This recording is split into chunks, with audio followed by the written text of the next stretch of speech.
إن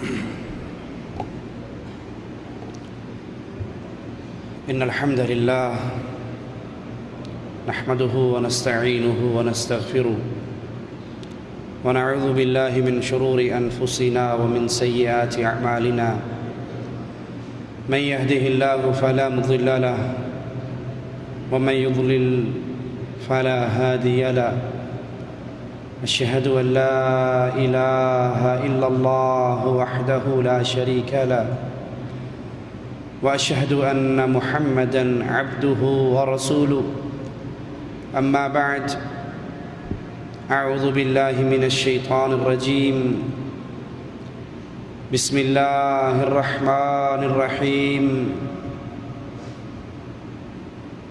قل هو الله أحد الله الصمد لم يلد ولم يولد ولم يكن له كفوا أحد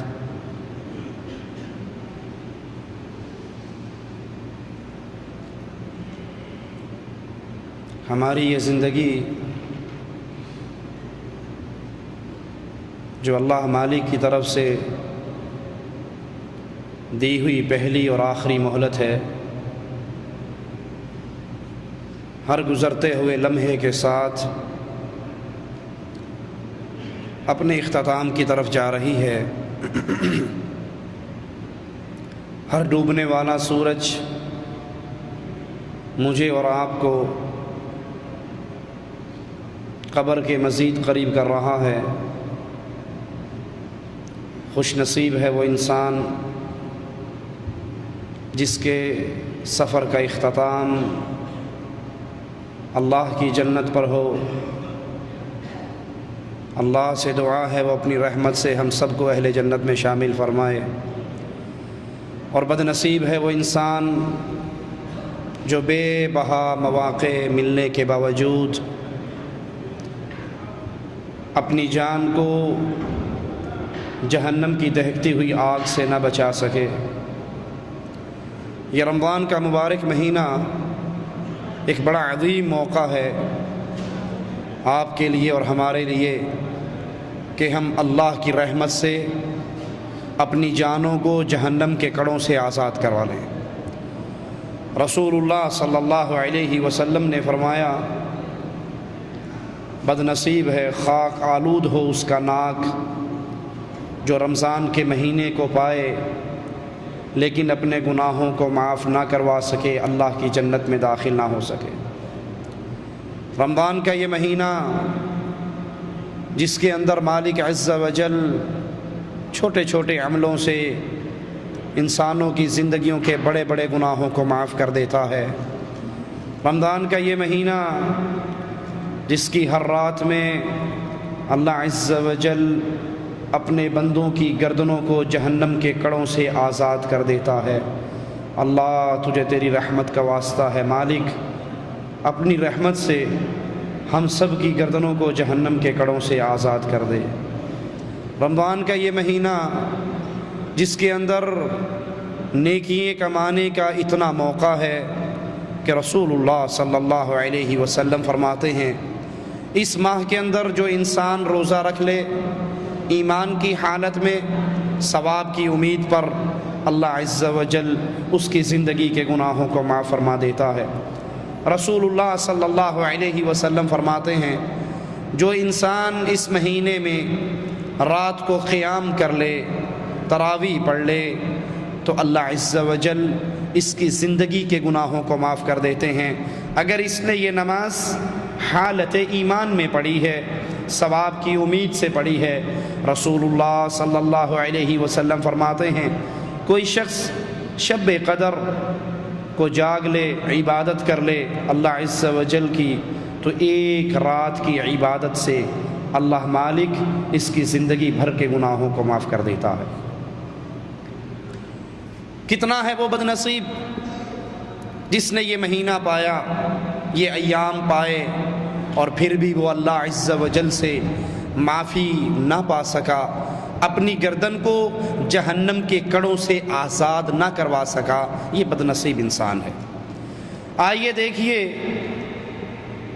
وہ کیا وجہ ہے کہ کہ نماز پڑھنے والے، روزہ رکھنے والے، حج کرنے والے، زکوٰۃ دینے والے، صدقہ دینے والے، جہاد کرنے والے پھر بھی اللہ کی جہنم میں داخل ہوں گے، پھر بھی وہ اللہ سے معافی کا پروانہ نہ پا سکیں گے، ان کے نامہ اعمال ان کے دائیں ہاتھ میں نہیں آئیں گے۔ کیوں؟ کیا یہ ہو سکتا ہے انسان نماز پڑھے اور جہنم میں جائے؟ انسان روزہ رکھے اور جہنم میں جائے؟ انسان حج کرے اور جہنم میں جائے؟ انسان جہاد کرے اور جہنم میں جائے؟ انسان صدقہ اور خیرات دے اور پھر جہنم میں جائے؟ کیا یہ پاسیبل ہے؟ کیا یہ ممکن ہے؟ ہاں میرے پیارے بھائی، اگر نماز پڑھنے والا، روزہ رکھنے والا، حج کرنے والا، زکوٰۃ دینے والا، جہاد کرنے والا لا الہ الا اللہ کو نہیں پہچانتا، محمد الرسول اللہ کی مفہوم کو نہیں سمجھتا، تو اس کی نماز، اس کا روزہ، اس کا حج، اس کی زکوٰۃ، اس کا صدقہ و خیرات اللہ کے دربار میں اس کے لیے ترازو ہی نہیں لگے گا، اس کو تولا ہی نہیں جائے گا اگر اس کے پلے میں دو چیزیں نہیں ہیں۔ اس بات کو دوسرے لفظوں میں یوں سمجھ لیجئے، آپ جو یہ روزہ رکھ رہے ہیں، آپ حج کر رہے ہیں، آپ زکوٰۃ دے رہے ہیں، آپ جہاد کر رہے ہیں، آپ نمازیں پڑھ رہے ہیں، یہ ساری نیکیاں اللہ کے دربار میں قبولیت کا شرف کب پائیں گی؟ کس کی قبول ہوں گی؟ بنیادی شرط جس کی اللہ سے محبت ہو، جس کی اللہ سے دوستی ہو، جس کا اللہ سے رشتہ ہو، جس کا اللہ سے تعلق ہو، اس کی تو یہ محنتیں اللہ کے درگاہ میں، اللہ کے دربار میں قبول ہوں گی، اللہ ان کو پسند فرمائے گا۔ اور جس کی اللہ سے دوستی نہیں، دشمنی ہے، پیار نہیں، نفرت ہے، اپنا نہیں پرایا ہے، تو پرائے کا ہدیہ کوئی قبول نہیں کیا کرتا۔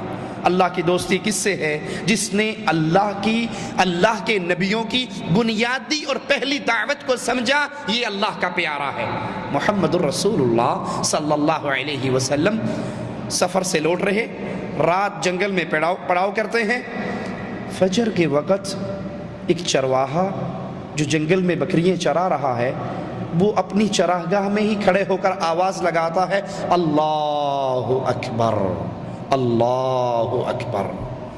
رسول اللہ صلی اللہ علیہ وسلم جو ہی اس کی یہ بات سنتے ہیں، آپ کی زبان مبارکہ سے جملہ نکلتا ہے، انت علی الفطرہ، تو فطرت سلیم پر ہے، تو جنگل میں رہ رہا ہے، تنہا ہے، اکیلا ہے، بکریاں چراتا ہے، دودھ پیتا ہے، گزارا کرتا ہے، لیکن تیری زبان سے اللہ کی بڑائی کے جملے نکلے ہیں، تو فطرت سلیم پر ہے۔ وہ کہتا ہے، اشہد ان لا الہ الا اللہ، میں گواہی دیتا ہوں اللہ کے علاوہ کوئی الہ نہیں ہے، کوئی مشکل کشا، حاجت روا، بگڑی بنانے والا، اولاد دینے والا، رزق دینے والا، مصیبتیں ٹالنے والا کوئی نہیں ہے الا اللہ۔ آقا علیہ السلام اس کا یہ الفاظ، اس کے یہ جملے سن کر فوراً کہتے ہیں، نجوت من النار، تو لا الہ الا اللہ کے اقرار کر کے اپنی جان کو جہنم کے کڑوں سے آزاد کروا چکا ہے۔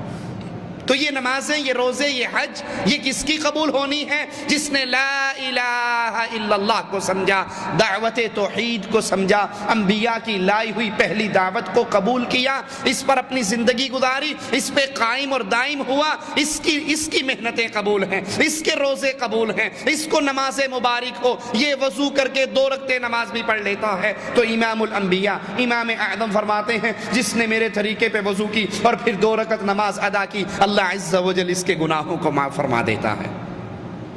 جس نے توحید کے مفہوم اور معانی کو سمجھا، اور جس نے نماز جاری رکھی، روزہ جاری رکھا، حج جاری رکھا، لیکن یہ نہیں سمجھا کہ توحید کیا ہے، لا الہ الا اللہ کی ڈیمانڈ کیا ہے، اللہ کی وحدانیت کیا ہے، وہ نماز بھی پڑھ رہا ہے اور آذان سے پہلے آواز بھی لگا رہا ہے، الصلاۃ والسلام علیک یا نور من نور اللہ، محمد اللہ کے نور کے ٹکڑے ہیں، ہمارے حضرت علی اللہ کے اندر سے نکلے ہیں، فلاں اللہ میں حلول کرتا ہے اور فلاں اللہ میں فنا ہو جاتا ہے، وہ اللہ کو اس کی ذات اقدس میں تنہا، یکتا، اکیلا نہیں مانتا۔ اب یہ روزے دار ہے، یہ نمازی ہے، یہ پرہیزی ہے، یہ جہادی ہے، یہ صدقاتی اور خیراتی ہے، اللہ کی قسم اس کی کوئی محنت اللہ کے دربار میں قبول نہیں ہونی، کیونکہ اس نے اللہ کی ذات کو ہی نہیں سمجھا، جو اپنی ذات میں اکیلا ہے۔ عیسیٰ اس کا بیٹا نہیں ہے، عزیر اس کا بیٹا نہیں ہے، محمد اس کے نور میں سے نہیں نکلا۔ تکاد السماوات یتفطرن من وتنشق الارض وتخر الجبال هدا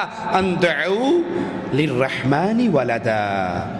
اب جس نے اللہ کی ذات میں کسی اور کو شریک بنایا، جس نے یہ کہا، وہی جو مستوی عرشدہ خدا ہو کر اتر پڑا مدینے میں مصطفیٰ ہو کر، جس نے یہ کہا بیٹے دی گال نہ کرمائی مینو الف دی سمجھ نہیں آئی، میم دا برخا پا کے احد احمد دے وچ اتر آئی، جس نے یہ کہا کہ نہیں چاچڑ وانگ مدینہ ڈسے کوٹ مٹھن بیت اللہ، ظاہر دے وچ پیر فریدن باطن دے وچ اللہ۔ یہ بظاہر بابا فرید ہے، حقیقت کے اندر اللہ بیٹھا ہے، بظاہر ہمارے شیخ ہیں، حقیقت میں اس کے اندر اللہ حلول کر چکا ہے۔ یا جیسے مولوی زکریا صاحب فضائل صدقات میں لکھتے ہیں، اے اللہ معاف فرمانا جھوٹا ہوں کچھ نہیں ہوں، تیرا ہی ذل ہے، تیرا ہی وجود ہے، میں کیا ہوں کچھ نہیں ہوں، جو تو ہے وہ میں ہوں، لا حول ولا قوت الا باللہ۔ جس کا یہ عقیدہ ہوا، جس نے اللہ کی توحید ذات کو نہ سمجھا، جس کے بارے میں کفار نے بھی کہا تھا صف لنا ربک، اپنے رب کی صفات تو بیان کیجئے، آپ کا رب کیسا ہے، کس چیز کا ہے؟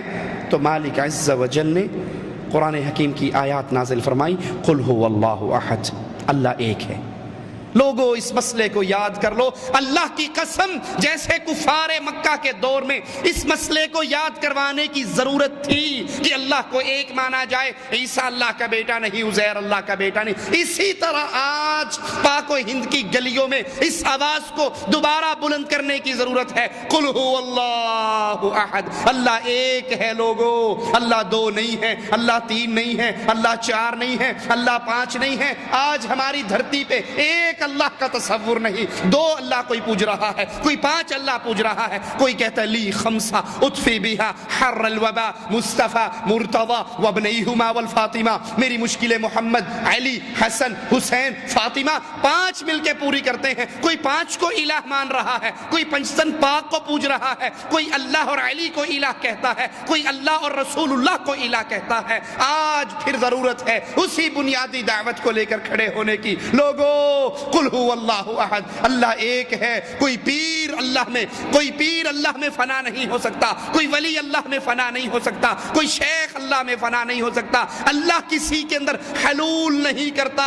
منصور حلاج نے انا الحق کا نعرہ لگایا تو لوگوں وہ منصور حلاج اللہ کا ولی نہیں تھا، وہ فرعون کی جماعت سے تھا، اس نے بھی کہا تھا انا ربکم الاعلی، وہ کافر تھا۔ یہ عقیدہ، یہ نعرہ، یہ دعویٰ، یہ کفر کا دعویٰ ہے، ایمان کا نہیں۔ لوگوں پھر سبق یاد کرو، قل هو اللہ احد، اور جس کو یہ سبق یاد نہیں اس کے روزے برباد ہیں، اس کی نماز برباد ہے، اس کے جہاد برباد ہے، اس کا قتال برباد ہے، اس کے مارکے برباد ہیں، اگر اس نے اس سبق کو یاد نہیں کیا کہ قل هو اللہ احد، اللہ ایک ہے، اپنی ذات میں اکیلا ہے، کوئی اس کے نور کا ٹکڑا نہیں ہے، کوئی اس کا حصہ نہیں ہے، کوئی اس میں نہیں گیا وہ کسی میں نہیں گیا۔ یہ تمام عقیدے کفر اور شرک کے عقیدے ہیں۔ اگر یہ پہلا سبق توحید کا یاد رہے گا تو پھر بات آگے چلے گی، پھر نماز روزے کی گنتی ہوگی، پھر حج و جہاد و زکوٰۃ کی گنتی ہوگی۔ یہ توحید دوبارہ یاد کروانے کا وقت ہے لوگوں، اس دعوت توحید کو دوبارہ بلند کرنے کا وقت ہے کہ اللہ اپنی ذات میں اکیلا ہے،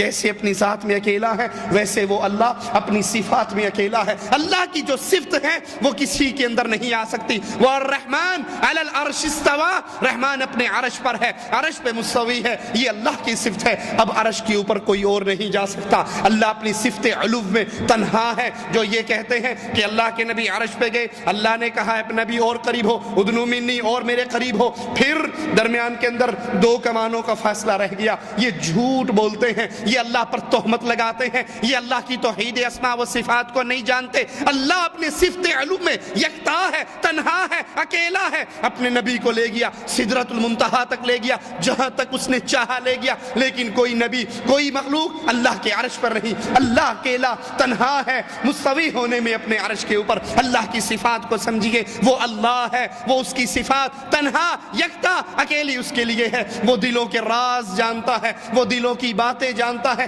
کالی سیاہ چیونٹی کالی رات کالے پہاڑ کی جڑ میں چلتی ہے، یہ اللہ ہے جو اس چیونٹی کو اس جگہ پہ دیکھتا بھی ہے، اس کا رزق یہاں پر پہنچاتا بھی ہے۔ یہ اللہ اپنی صفات میں اکیلا ہے۔ اللہ کے علاوہ اس کی صفتوں کو اور کوئی نہیں جانتا، اور کسی کے اختیار میں نہیں ہے۔ اللہ دلوں کے راز جانتا ہے۔ اب جس کا یہ نعرہ ہے، جس کا یہ نعرہ ہے شہباز، لال شہباز قلندر، شہباز کرے پرواز جانے راز دلا دے۔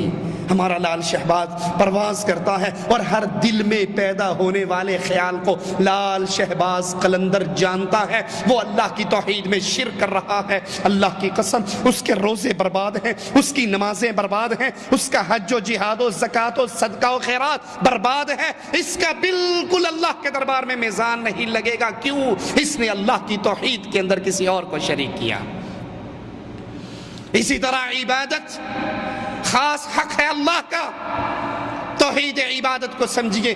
جو عمل عبادت ہے اللہ کے لیے، موٹا سا جٹاک کا مسئلہ آپ کو سمجھا جاؤں، بڑی نیچے سطح پر اتر کے، جو کام اللہ کے لیے کیا جائے اور وہ خاص عبادت قرار پائے اللہ کی، وہ عمل کسی اور کے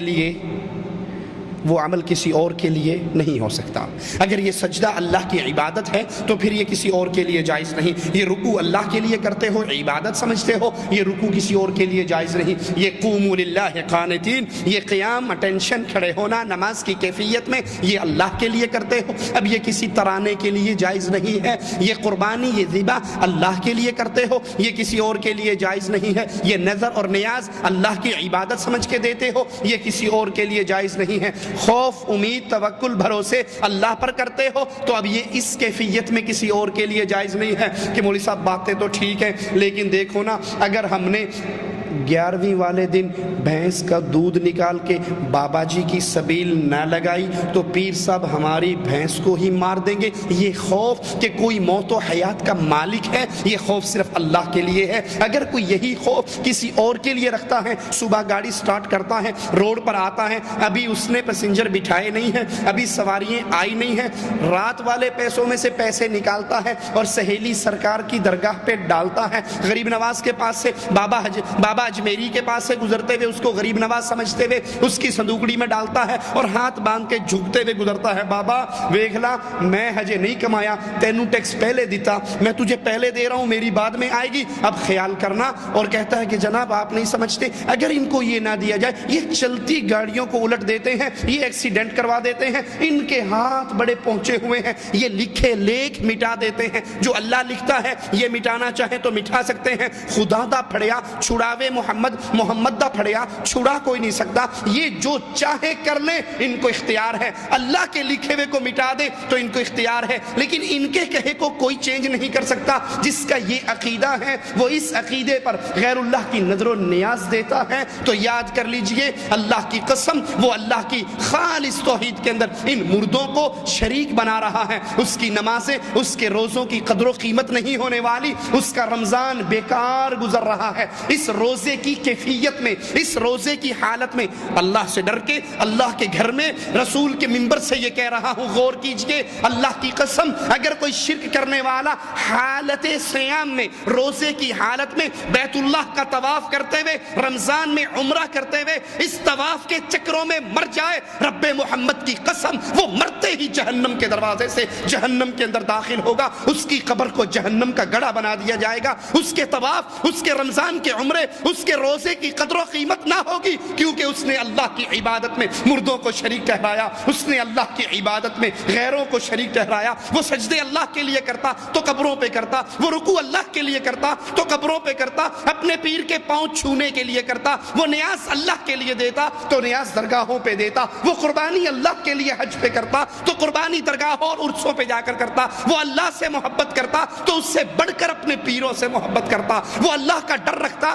تو اس سے بڑھ کر اپنے پیروں کا ڈر رکھتا۔ اسے کہو تو نے چوری نہیں کی تو اللہ کی قسم اٹھا، وہ چور ہوگا بھی تب بھی اللہ کی قسم اٹھانے میں ہچکچاہٹ کا اظہار نہیں کرے گا اور جھوٹی قسم اٹھا جائے گا۔ اسے کو تو نے چوری کی ہے تو آجا پھر بابا جی کے دربار کے دروازے کی کنڈی کھول دے، تو وہ اتنا ڈرتا ہے ان مردوں سے، وہ اتنا ڈرتا ہے ان قبروں سے، وہ اتنا ڈرتا ہے ان ڈھیریوں سے کہ وہ چور نہ ہوتے ہوئے بھی، سچا ہوتے ہوئے بھی پیر کے دروازے کی کنڈی کھولنے کے لیے تیار نہیں ہے۔ کیوں؟ کیوں؟ وہ سمجھتا ہے ان کا قہر اگر پڑا، ان کی طرف سے اگر ناراضگی ہو گئی تو پھر ہم ملیا میٹ ہو جائیں گے۔ وہ اللہ سے اتنا نہیں ڈرتا جتنا غیروں سے ڈرتا ہے۔ اسے اللہ پر اتنی امید نہیں ہے، اللہ سے اتنی امیدیں نہیں ہیں جتنی اسے بابا دھنکے شاہ کے ڈنڈے کھا کر امید ہے کہ پیر صاحب نے اس دفعہ ڈنڈے نواز شریف کو زیادہ مارے ہیں، بی بی کو زیادہ نہیں مارے تو وزارت عظمیٰ مجھے ملنے والی ہے۔ اس دفعہ پیر صاحب نے پھونک مار کے جو تعویذ مجھے دیا ہے، جو کالا دھاگا مجھے دیا ہے، جو انگوٹھی اور مندری، جو چھلا اور کڑا مجھے دیا ہے، تو سمجھ لیجئے بس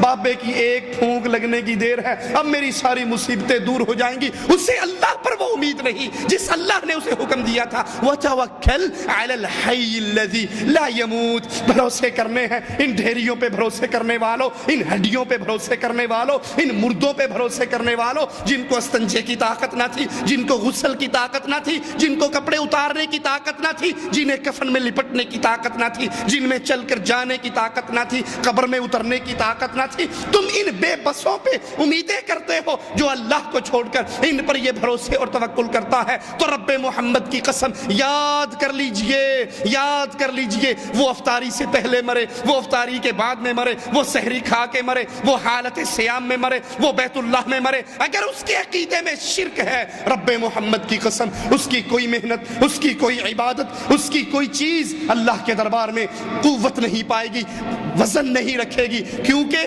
مالک کا فیصلہ ہے لا یغفر ان یشرک بہ ویغفر ما دون ذلک لمن یشاء۔ میں نے ہر عمل کو، ہر گناہ کو، ہر برائی کو میں معاف کر سکتا ہوں، لیکن ایک جرم ایسا ہے، شرک کا جرم، جس کو میں نے کبھی معاف نہیں کرنا۔ تو روزے داروں، روزے رکھنے والوں، ذرا اپنے گریبانوں میں ہاتھ ڈالو، کہیں تمہارے ماں باپ نے، تمہارے مولویوں نے، تمہارے پیروں نے، تمہارے مشائخ نے تمہارے گلے میں تعویذ لکھ کر تو نہیں ڈالے ہوئے؟ 1 2 4 5 7 11 12 20 30 یہ تعویذ تمہارے گلے میں تو نہیں؟ یا جبرائیل، یا میکائیل، یا اسرافیل، یا اشرف علی تھانوی کے، اشرف علی تھانوی صاحب کے بہشتی زیور کا تعویذ جس میں فرعون، قارون، حامان، شداد کا بنایا، کہیں وہ گلوں میں تو نہیں، کہیں وہ بازو میں تو نہیں، کہیں وہ گھروں میں تو نہیں؟ اگر ہے تو اس روزے سے پہلے اس کو نکالو، اس نماز سے پہلے اس سے توبہ کرو، کیونکہ حالت شرک ایسی منحوس حالت ہے، اس میں اللہ کے دربار میں کوئی عبادت بھی اوپر نہیں چڑھتی۔ اور جب انسان موحد بن جاتا ہے، جب انسان موحد بن جاتا ہے، اس کی قیمت اتنی بڑھ جاتی ہے۔ امام الانبیاء، امام اعظم محمد رسول اللہ صلی اللہ علیہ وسلم فرماتے ہیں، حشر کا میدان ہوگا، ایک شخص کو لایا جائے گا جس کے گناہوں کے پلڑے میں جہاں تک اس کی نظر جائے گی گناہوں کے رجسٹر بھرے ہوں گے، 70 رجسٹر ہوں گے، ایک رجسٹر کی لمبائی اس کی حد نگاہ تک ہوگی، اور وہ انسان اللہ سے کہے گا اللہ میں مارا گیا، آج تو میرے بہت گناہ میرے نامہ اعمال کے پلڑے میں رکھے ہوئے، مالک کہے گا تیرے ساتھ زیادتی نہیں ہوگی، وہ کہے گا میں جانتا ہوں نیکیوں کا پلڑا خالی ہے، گناہوں کا پلڑا 70 رجسٹروں سے بھرا ہوا ہے، میں آج برباد ہو گیا۔ ایک پرچی نکلے گی، ایک چٹ نکلے گی، ایک چھوٹا سا بطاقہ نکلے گا جس میں لکھا ہوا ہوگا لا الہ الا اللہ۔ اس کی گردن کٹ جایا کرتی تھی لیکن درگاہوں پہ نہیں جھکتی تھی۔ یہ سبز جھنڈے کو دیکھے، یہ کالی جھنڈی کو دیکھے، یہ عباس کے پنجے کو دیکھے، یہ محرم کی دلدل کو دیکھے، نہ یہ گھوڑوں کے نیچے جھکتا تھا، نہ یہ درگاہوں پہ جھکتا تھا، نہ یہ قبروں پہ جھکتا تھا۔ یہ کسی طاغوت کو دیکھے،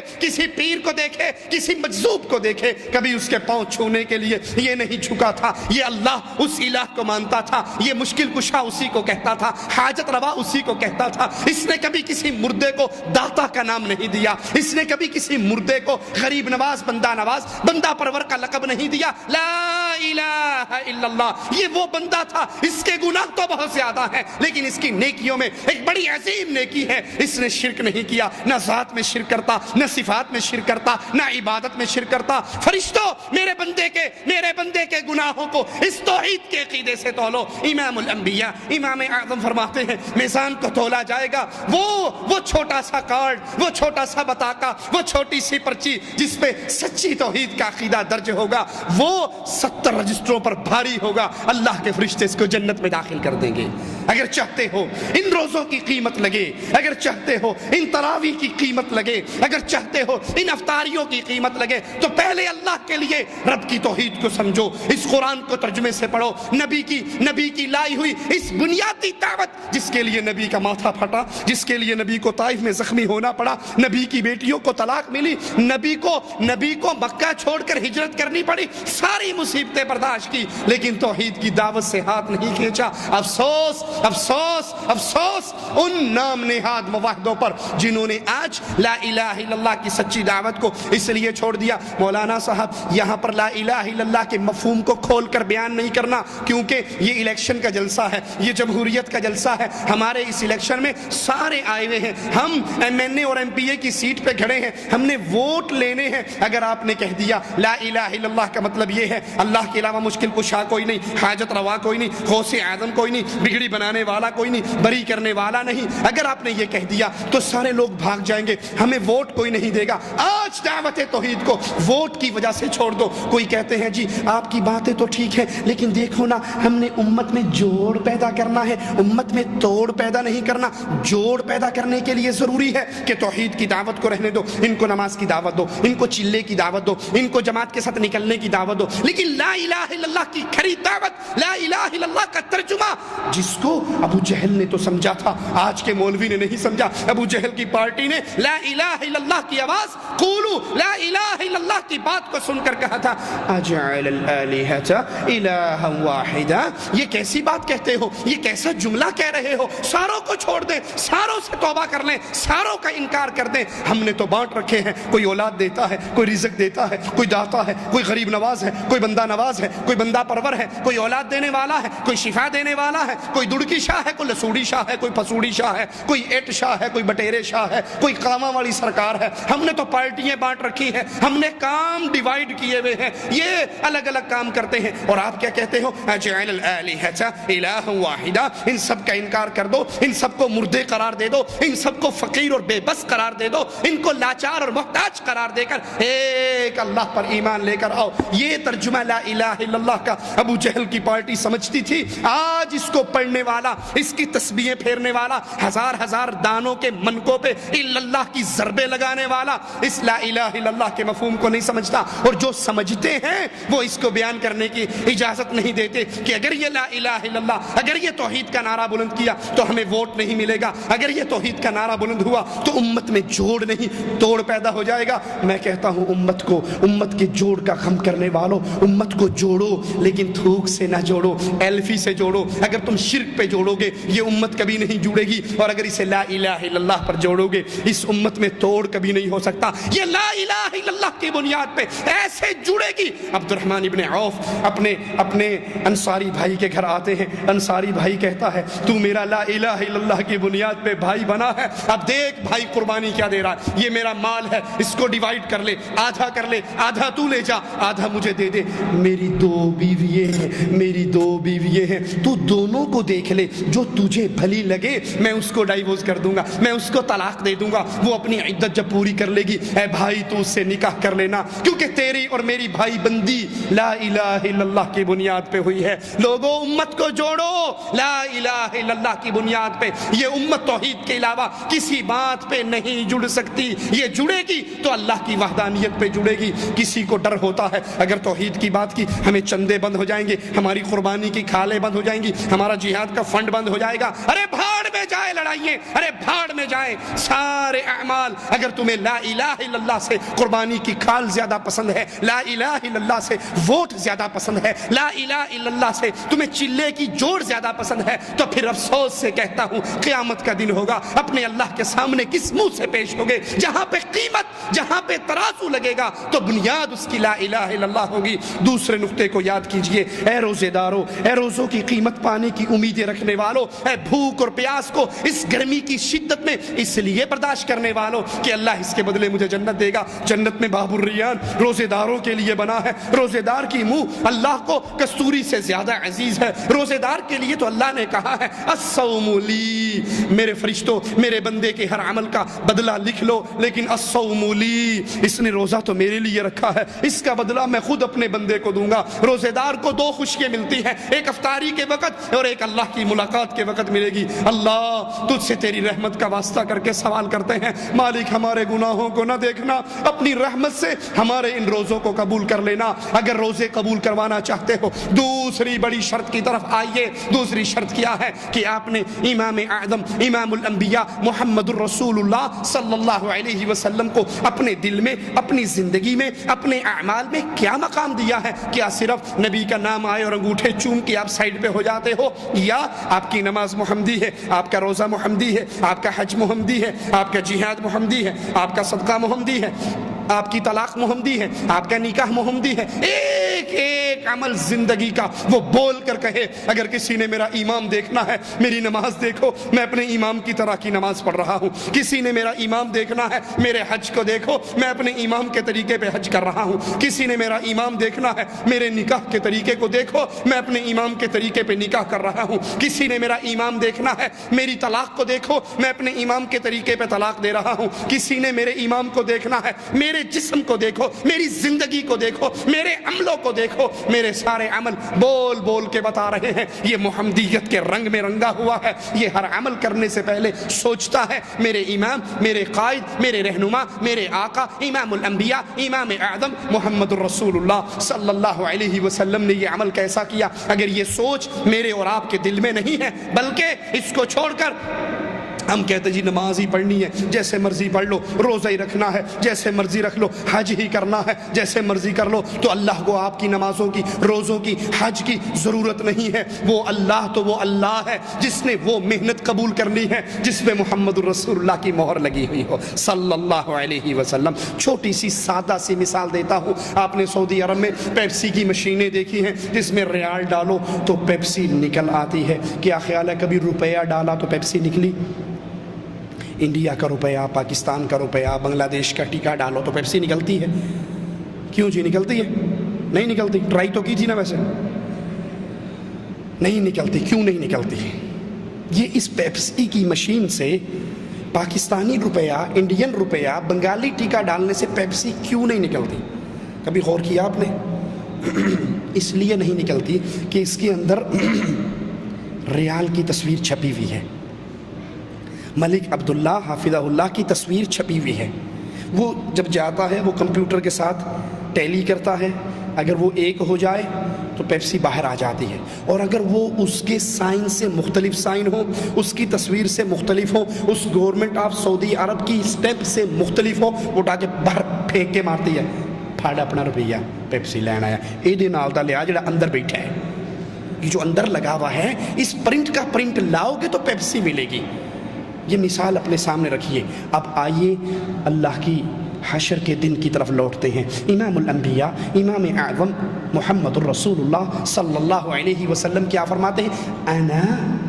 انا سید ولد آدم۔ آدم کی بڑی لمبی اولاد ہے، بہت زیادہ اولاد ہے، لیکن لوگوں یاد رکھنا اس ساری اولاد کی سرداری اللہ نے کس کو؟ 4 اماموں کو، 12 اماموں کو، رائمنڈ والوں کو، بریلی والوں کو، دیوبند والوں کو، بغداد والوں کو، کوفے والوں کو، امرتسر والوں کو، دلی والوں کو، کس کو دی ہے؟ ہماری لڑائی یہی ہوتی ہے نا، جی آپ کو زیادہ پتہ، ہمارا مولوی، وہ کہتا ہے چل پیچھے ہو میرا مولوی، وہ کہتا ہے سائڈ دے ہو میرا امام۔ یہی لڑائی ہے۔ وہ اپنے امام کو بڑا کر رہا ہے، یہ اپنے کو بڑا کر رہا ہے، وہ اس کے امام کی ٹانگ کھینچتا ہے، یہ اس کے امام کی ٹانگ کھینچتا ہے، وہ اس کے مولوی کو گالی دیتا ہے، وہ اس کے مولوی کو گالی دیتا ہے۔ اللہ نے لڑائی ختم کر دی، اللہ کے رسول نے لڑائی ختم کر دی۔ کیسے؟ انا سید ولد آدم۔ آدم کی اولاد میں 4 امام بھی ہیں، 12 امام بھی ہیں، اولیاء اللہ بھی ہیں، پیران بھی ہیں، مشائخ بھی ہیں، حضرت بھی ہیں، لیکن سنو آدم کی پوری اولاد کا سردار صرف ایک ہے اور نام ہے محمد الرسول اللہ۔ کوئی لڑائی رہی؟ کوئی لڑائی باقی رہی؟ آدم کی ساری اولاد، فرمایا لیواء الحمد یوم القیامت یدی، قیامت کے دن اللہ اپنی حمد کا جھنڈا دے گا تو کس کو دے گا؟ معین الدین چشتی کو، بابا اجمیری کو، بابا حجویری کو، پیر چوپ شاہ کو، کاما والی سرکار کو، بلے شاہ کو، ڈولے شاہ کو، لال شہباز قلندر کو، پیر سہیلی سرکار کو، مٹھن پور والی کو، کوٹ مٹھن والی، کس کو دے گا؟ ارے جس کو دے گا آؤ اس کے راستے پہ چلتے ہیں۔ ٹھیک ہے نا؟ اگر اجمیر والے کو دے سارے اجمیری بن جاؤ، اگر حجویری کو دے سارے حجویری بن جاؤ، اگر لال شہباز قلندر کو دے سارے قلندری بن جاؤ۔ نبی فرماتے ہیں لواء الحمد یوم القیامت یدی، قیامت کے دن اللہ کی تعریف کا جھنڈا صرف محمد کے ہاتھ میں ہوگا صلی اللہ علیہ وسلم۔ تو آؤ سارے محمدی بن جائیں، سب کی عزت کرو۔ 4 اماموں کی عزت کرتے ہیں، 12 کی عزت کرتے ہیں، لیکن عزت کرتے ہیں محمد کی عزت کے بعد، ان سے پیار کرتے ہیں محمد کے پیار کے بعد صلی اللہ علیہ وسلم۔ فرمایا آدم ومن سواء تحت لوائی، آدم کے بیٹے، آدم سے لے کے اس کے آخری بیٹے تک اگر چھاؤں ملے گی تو محمد کے جھنڈے کے نیچے ملے گی صلی اللہ علیہ وسلم۔ آئیے پھر سب کی عزت کرو، سب کا احترام کرو، لیکن آج سے اپنے اپنے مذہب کے بنے ہوئے خیموں سے باہر نکل کے آئیے محمد صلی اللہ علیہ وسلم کے جھنڈے کے نیچے پناہ لے لیں۔ میرے نبی کہہ رہے ہیں آدم سے لے کے اس کے آخری بیٹے تک اگر چھاؤں ملے گی تو میرے جھنڈے کے نیچے ملے گی۔ میں وہ ہوں، جب تک جنت میں داخل نہ ہو جاؤں کوئی نبی داخل نہیں ہو سکتا، جب تک میری امت داخل نہ ہو جائے کسی نبی کی امت داخل نہیں ہو سکتی۔ آئیے اس رسول اللہ کو سمجھے۔ نماز پڑھنے سے پہلے رک جاؤ، دیکھو نبی نے کیسے پڑھی۔ روزہ رکھنے سے پہلے رک جاؤ، دیکھو نبی نے کیسے رکھا۔ حج کرنے سے پہلے رک جاؤ، نبی کے فرمان کو یاد کرو، خذوا عنی مناسککم۔ حج کا طریقہ نبی سے، نماز کا طریقہ نبی سے۔ لیکن شادی میرا خیال اپنی مرضی سے کر لینی چاہیے، کیا خیال ہے؟ شادی میں نبی کا طریقہ اوکھی گل ہے مولوی صاحب، تسی تے ہوئے مولوی تے اسی تے چودھری ہونے ہیں۔ جب تک میری بارات میں 200 گاڑیاں نہیں جائیں گی ناک کٹ جائے گی چودھری کی۔ چودھری کی بارات آئی، شیخ کی بارات آئی، سید صاحب کی بارات آئی اور اس میں 10 آدمی تھے، 200 گاڑیاں نہیں تھی۔ ارے اس لڑکی کا کیا قصور ہے؟ اس بچی کا کیا قصور ہے؟ اس کے باپ کی یہی غلطی ہے کہ اس کے گھر میں لڑکی پیدا ہو گئی۔ میرے نبی صلی اللہ علیہ وسلم نے کیا کہا تھا لڑکی کے لیے؟ فرمایا جس کو اللہ 3 بچیوں سے آزمائے، اور ایک روایت میں غالباً 2 کا ذکر بھی ہے، وہ کیا کرے؟ بچی پیدا ہو اچھا نام رکھے، اس کی اچھی تربیت کرے اور اچھی جگہ پہ اس کا رشتہ کر دے۔ ٹھیک ہے؟ یہ 3 بچیاں اس کے اور جہنم کے درمیان میں آڑ بن جائیں گی۔ کہیں کہا تھا کہ اس بچی کی جب شادی کرے تو 200 گاڑیوں کا خرچہ بھی اٹھائے، بارات بھی دے، اور حق مہر کی لسٹ پہلے سے تیار کر کے۔ بچی پیدا ہوتے ہی ماں جوڑنا شروع کر دیتی ہے، کانٹا بنا دیا، سونا بنا دیا، ہار بنا دیا، اب ٹیپ لے کے رکھ دی، اب جوسر لے کے رکھ دیا۔ کیوں؟ اسے پتا ہے بگیاڑ آنے والا ہے، سارا کچھ اٹھا کے بھاگ جائے گا، اور پھر اسے جو یاد آئے گا نا، جو یاد آئے گا۔ اس کی شادی ہو گئی، اس کی سالی کی 10 سال کے بعد شادی ہوئی، اب جو 10 سال بعد اسے جہیز ملا تو کہتا اچھا تیرے ابا نے تجھے واشنگ مشین دی تھی، چھوٹی کو تو دی ہے، مردود تو نے 10 سال پہلے شادی کیوں نہیں کی؟ اس کی تو اب ہو رہی ہے، تیری تو 10 سال پہلے ہو گئی۔ کیا یہ شادی محمد کے ماننے والوں کی شادی ہے؟ اللہ کا واسطہ دے کے اپنی بات ختم کرتا ہوں یہی ایک نکتہ سمجھا کے، آج وہ شادی انڈیا میں ہو، وہ شادی پاکستان میں ہو، وہ شادی دیکھ کر اور ایک رام چندر کی شادی دیکھ کر اللہ کی قسم نہیں لگتا یہ محمد کا ماننے والا ہے، لگتا ہے یہ بھی مندر سے نکل کر آیا ہے۔ تھوڑا سا اشارہ کر جاؤں، ہندو جب شادی کے لیے آتا ہے اس کے ماتھے پہ صحرا لگا ہوتا ہے یا نہیں؟ مسلمانوں ماشاءاللہ تم میں جتنے شادی شدہ بیٹھے کس کس نے صحرا پہنا تھا؟ ہندو کی شادی کی رات مہندی کی رسم ہوتی ہے یا نہیں؟ اور کتنے مسلمان ہیں جن کی ماں بہنیں بے پردہ ہو کے تھالوں میں مہندیوں پہ موم بتیاں سجا کے مہندی لگانے کے لیے جاتی ہیں۔ انا للہ و انا الیہ راجعون۔ تیرا محمد سے کوئی رشتہ ہے صلی اللہ علیہ وسلم؟ ابٹن کی رسم ہندو کے گھر میں ہوتی ہے تو کتنے ہیں جو مسلمان جن کے گھر میں یہی ابٹن کی رسم ہوتی ہے؟ شادی ہونے کے لیے نکاح کے لیے آ کر بیٹھ گئے، دلہا اندر گیا، سالی محترمہ اس کی جوتی چوراتی ہے یا نہیں؟ ہندو کے گھر کی سالی، میں مسلمان کی سالی کی بات نہیں کر رہا، ابھی ہندو کی بات ہے۔ ہندو کے گھر کی سالی اس کی جوتی چراتی ہے۔ ماشاءاللہ مسلمانوں ہمارے گھر میں سالی ہے تو جوتی نہیں چراتی نا۔ ہندو کے گھر میں دروازہ پکڑنے کی رسم بہنیں مل کے کرتی ہیں، دلہن کے پاس جانے سے پہلے ہماری جیب بھر کے جاؤ۔ مسلمانوں کے گھر میں تو نہیں ہوتا نا یہ سب کچھ، یہ صرف ہندوؤں کی بات ہے، ہندوؤں کے گھر میں ہو رہا ہے۔ اور شادی جس سے ہوئی ہے وہ تو گھونگھٹ کر کے بیٹھی ہے، جس سے شادی ہوئی ہے وہ نظر نہیں آ رہی، اور اس سے پہلے سالی محترمہ دودھ کا گلاس لے کے اپنے بہنوئی سے اٹکیلیے کر رہی ہے، اس کو کڑوا دودھ پلا رہی ہے، اس کو نمک والا دودھ پلا رہی ہے، اس کو مرچوں والا دودھ پلا رہی ہے۔ جس سے شادی ہوئی وہ تو گھونگھٹ میں بیٹھی ہے، اور یہ تو اس کے لیے موت کا رشتہ لگتا ہے، اور یہ اس سے ہنس رہی ہے، مذاق کر رہی ہے، جوتیاں چرا رہی ہے، کوئی اس کی گود بھرائی کر رہا ہے، کوئی گود میں بیٹھ رہا ہے۔ کیا یہ مسلمان کی شادی ہے؟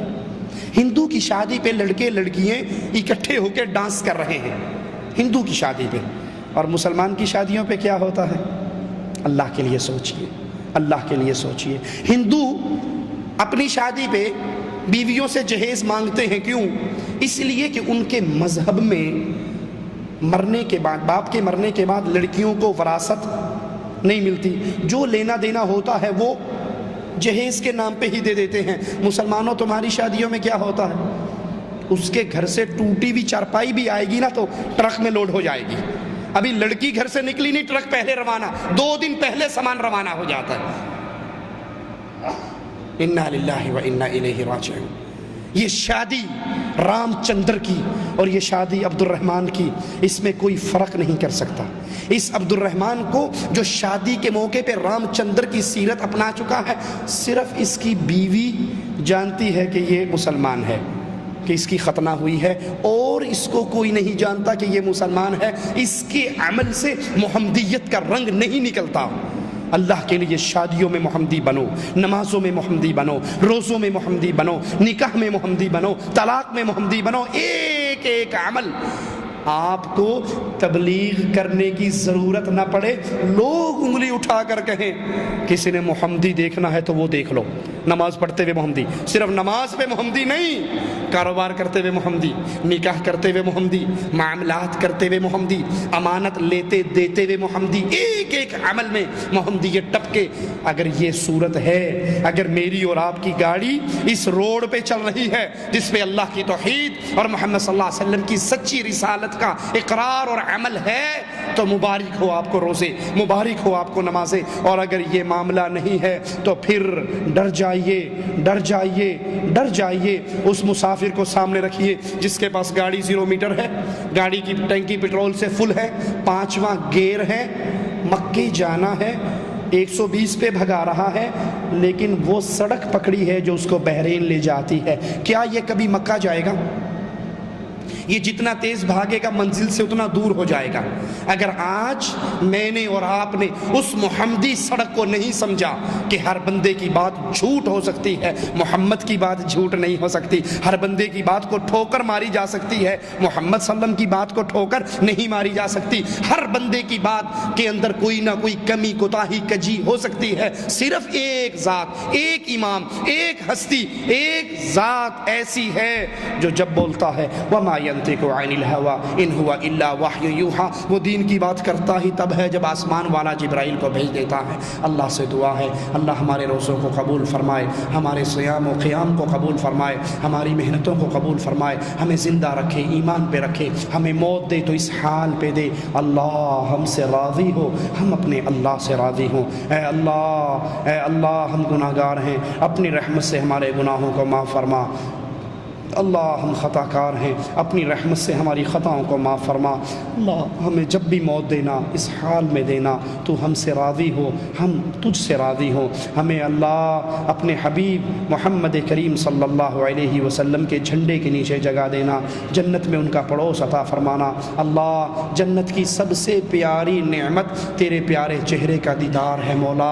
اللہ ہمیں ان خوش نصیبوں میں شامل فرمانا جو یوم مزید تیرے چہرے کا دیدار کرے۔ اقول قولی ھذا واستغفر اللہ لی ولکم ولسائر المسلمین فاستغفروہ انہ هو الغفور الرحیم۔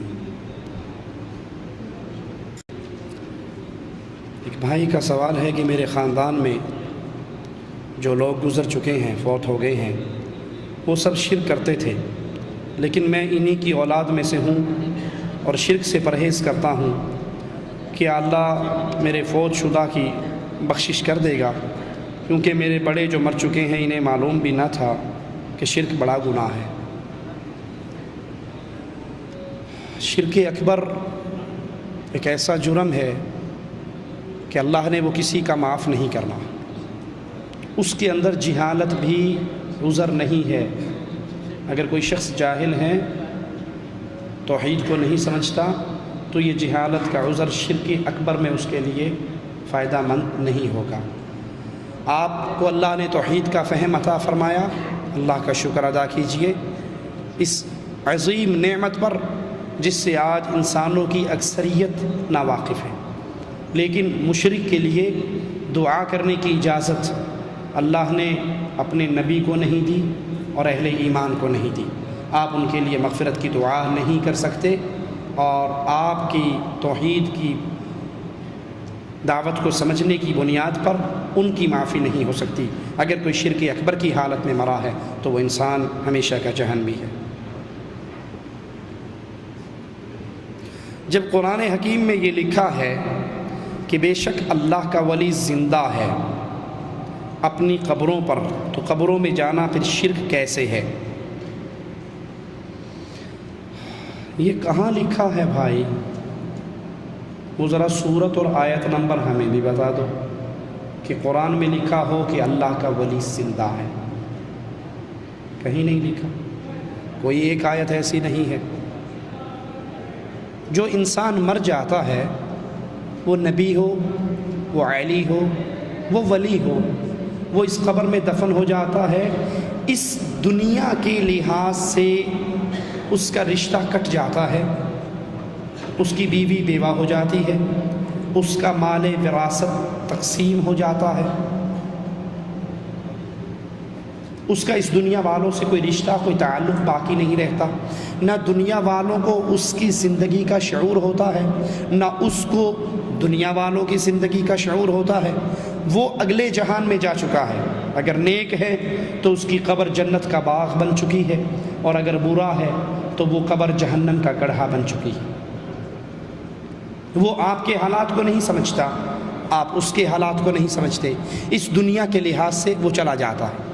کچھ لوگ یہاں پر اشکال پیدا کرتے ہیں کہ اگر مرنے والے کی بیوی بیوہ ہو جاتی ہے اور مال تقسیم ہو جاتا ہے، لیکن رسول اللہ صلی اللہ علیہ وسلم کی بیویوں کو دوسرا نکاح کرنے کی اجازت نہیں تھی اور ان کا مال وراثت بانٹی بھی نہیں گئی، یہ دلیل ہے کہ اللہ کے نبی صلی اللہ علیہ وسلم زندہ ہیں، امت کے حالات کو دیکھ رہے ہیں، سن رہے ہیں. تو اس کا جواب سنیے. اللہ کے نبی صلی اللہ علیہ وسلم کی بیویوں کو دوسرے نکاح کی ممانعت کیوں تھی؟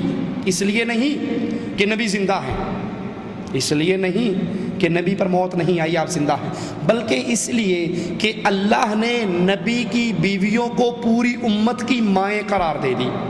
تو ماں سے نکاح جائز ہے؟ نبی کی بیوییں تو ہماری مائیں ہیں. عائشہ ہماری ماں ہے، خدیجہ ہماری ماں ہے، میمونہ و حفصہ ہماری ماں ہیں. تو ماں سے کون نکاح کر سکتا ہے؟ ماں سے نکاح حرام ہے. نبی کی بیویوں سے نکاح حرام ہونے کی دلیل یہ نہیں کہ نبی زندہ ہیں. جیسے احمد رضا خان بریلوی ملفوظات احمد رضا میں لکھتے ہیں کہ نبیوں کی بیوییں نعوذ باللہ ثم نعوذ باللہ، نقل کفر نباشد، نبی کی بیوییں اپنی قبروں میں زندہ ہیں، نبی اپنی قبروں میں زندہ ہیں، ان کی بیوییں ان قبروں میں پیش کی جاتی ہیں جن سے وہ شباشی کرتے ہیں. لا حول ولا قوت الا باللہ، انا للہ و انا الیہ راجعون. اتنی بڑی بکواس کے باوجود بھی اس کو کوئی گستاخ رسول نہیں کہے گا، وہ پھر بھی عاشق رسول کا سٹیکر لگوا کر بیٹھا ہے. نبی کا مال وراثت کا تقسیم نہیں ہوتا. کیوں؟ اللہ کے نبی کی حدیث ہے کہ انبیاء جو مال چھوڑ جائیں وہ امت کے لیے صدقہ ہے. ہماری وراثت ہمارا علم ہے، جو علم دے کر جاتے ہیں یہ نبی کی اصل وراثت ہے. اسی لیے علماء کو نبیوں کا وارث قرار دیا گیا. نبی، ولی، پیغمبر میں اور صحابیوں میں کیا فرق ہے؟ دیکھیے، نبی، پیغمبر، اللہ کے رسول، اللہ کے نبی جو پیغام لے کر اللہ کا آتے ہیں، اور صحابی جو نبیوں کا ساتھ دیں، جو حالت ایمان میں اللہ کے نبیوں کی بیعت کریں یا ان کو دیکھیں تو وہ اللہ کے نبی کے صحابہ قرار پاتے ہیں۔ ولی اللہ کے پیارے کو اللہ کا ولی کہا جاتا ہے۔ بغیر کھانے میں فاتحہ پڑھنا کیسا ہے؟ جبکہ فاتحہ میں قرآن کی کچھ آیت ہی پڑھی جاتی ہیں، پھر درود پاک پڑھ کر دعا کرتے ہیں، کیا یہ غلط ہے یا صحیح ہے؟ کھانا سامنے رکھ کے سورۃ فاتحہ پڑھنا، درود شریف پڑھنا، قرآن کی کچھ آیات پڑھنا، اس میں کیا غلط ہے؟ قرآن ہی تو پڑھا جاتا ہے۔ ایک رکعت میں کتنے سجدے بھائی؟ ایک رکعت میں کتنے سجدے؟ آواز نہیں آ رہی، روزہ زیادہ لگ رہا ہے کیا؟ 2 ہیں۔ آپ تو سن رہے ہو، میں سنا رہا ہوں یار۔ ایک رکعت میں کتنے سجدے؟ اگر میں تیسرا سجدہ کروں تو تیسرے سجدے میں گانے گاؤں گا، گالیاں دوں گا، اللہ کی تسبیح کروں گا نا، تو یہ تیسرا سجدہ میرے لیے جنت میں جانے کا سبب ہوگا یا جہنم میں؟ جی کیوں؟ کیا حرج ہے؟ سجدہ ہی ایک زیادہ کیا یار۔ مغرب کی نماز کتنی رکعت ہے فرض؟ اگر میں 4 پڑھ لوں، کیا چوتھی رکعت میں قرآن نہیں پڑھا جائے گا؟ فاتحہ نہیں پڑھی جائے گی؟ رکوع سجدوں کی تسبیحات نہیں ہوگی؟ تو پیچھے صفائی کرنے والا جو عامل ہے وہ بھی کہے گا مولوی صاحب پاگل تو نہیں ہو گئے آج؟ مغرب کی 3 رکعتیں آپ نے 4 پڑھا دی۔ کیا خیال ہے، صحیح ہے یا نہیں؟ یہ شریعت پوری ہو چکی ہے، اس شریعت میں اضافے کی اجازت نہیں ہے۔ اللہ کے نبی صلی اللہ علیہ وسلم کے سامنے کھانا رکھا جاتا، آپ بسم اللہ پڑھ کے کھانے کا آغاز کر دیتے اور ختم کرنے پہ الحمدللہ پڑھتے۔ اب کھانا سامنے رکھ کے فاتحہ پڑھنا، درود شریف پڑھنا، قرآن کی سورتیں پڑھنا، کھانا مزیدار ہو، ہے کھانا مزیدار ہو، حلوہ ہو، دیسی مرغی ہو، چامپیں شامپیں ہوں، مزے مزے کی چیزیں ہوں، تو پھر مولوی صاحب کیا کون سی سورت شروع کرتے ہیں؟ یاسین والقرآن الحکیم انک لمن المرسلین۔ اور اگر دال مسور، دال ماش، مونگی کی دال یا ہم پاکستانیوں کے لیے حیدرآبادی چاول آ جائیں تو پھر قل هو اللہ احد اللہ الصمد لم یلد ولم یولد ولم یکن لہ۔ پانی پی کے کہتے ہیں یہ تبرک گھر بھیج دو، پھونک مارتی میں نے، جاؤ گھر بھیج دو اس کو بس۔ یہ کھانا نبی کے سامنے آیا یا نہیں آیا؟ اگر یہ کھانا رکھ کر فاتحہ پڑھنا، درود پڑھنا، قرآن کی سورتیں پڑھنا دین ہوتا، نبی پڑھتے یا نہ پڑھتے؟ پڑھتے۔ جیسا تیسرا سجدہ دین ہوتا تو نبی کرتے۔ تیسرا سجدہ ایک رکعت میں نہ کرنا دین ہے، کرنا ہلاکت اور بربادی اور بدعت ہے۔ اسی طرح بسم اللہ پڑھ کے کھانا کھانا دین ہے، اور بسم اللہ کے علاوہ فاتحہ، سورت یاسین، سورت ملک، چاروں قل، یہ پڑھنا ہلاکت و بربادی اور بدعت ہے، کیونکہ محمد کریم صلی اللہ علیہ وسلم نے اس کی اجازت نہیں دی۔